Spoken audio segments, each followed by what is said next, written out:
I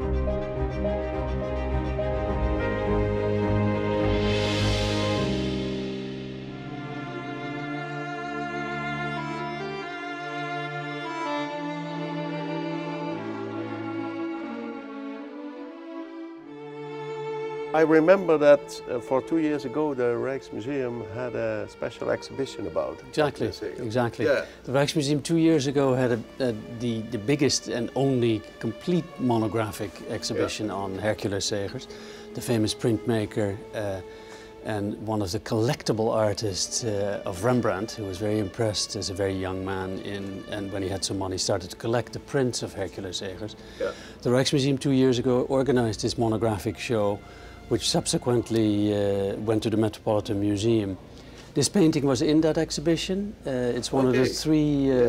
It's one of the three large examples that we know of, together with a handful of smaller pictures, and all the prints were included in the exhibition. This is the painting that's still held in private hands until now by a Dutch family. It was in the beginning of the 20th century in the Tenkate collection, and now belongs to another prominent Dutch family that have decided to sell this through me. It shows the inventions and the techniques of an artist who's primarily a printmaker, in how he developed his landscapes, and he comes out of a tradition of, say, Flemish artists such as Joost de Momper, in how he develops the depth in landscape by adding different atmospheric layers in color. And then it's got, like many Dutch pictures, this wonderful sense of detail, very poetic in a way, when you see a man pulling a little boat here through this part of that river. Is there already a kind of interest of?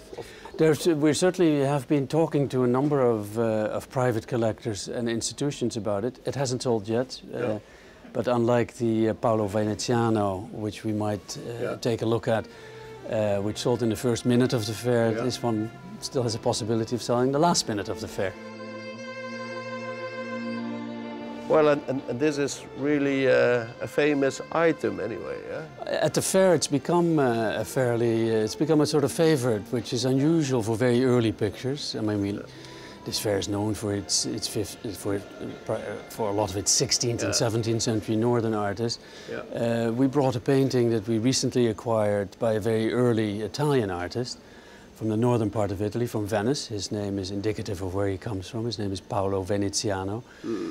Prior to this artist, the style looked very much still like the traditional icons that we know, the Byzantine icons, Byzantine style. The picture is exceptional not only because the attribution is recent, and it is a very big name in art history, in Italian art history, but it's unusually well preserved. Pictures for private devotion can of course be handled non-stop and passed down from one family to the next. They can also be kept and treasured and not touched. And this seems to be a picture that, although it's been handled over the 7 centuries that this picture has survived, on thousands of occasions.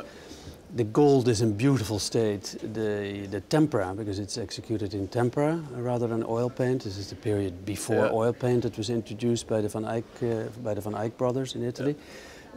It's in very beautiful condition, and it's very, very sensitive. It's a very emotional image. It's primitive in a way, but you see that there's a lot of love that is instilled in this picture. We purchased in France. We actually, just last year, it sort of appeared out of nowhere at auction in France. It took, however, the French authorities the full 4 months before they issued an export license, which is called a passport, formally speaking, before its passport came due. But we were happy to obtain the passport in time to study it both abroad and in France, and to bring it to TEFAF, where it sold very quickly, and there were quite a number of people who were interested in acquiring it.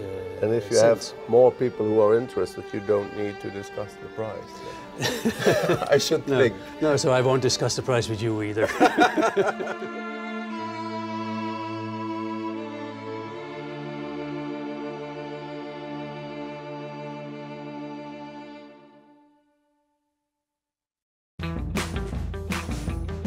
If people make you wanna dance.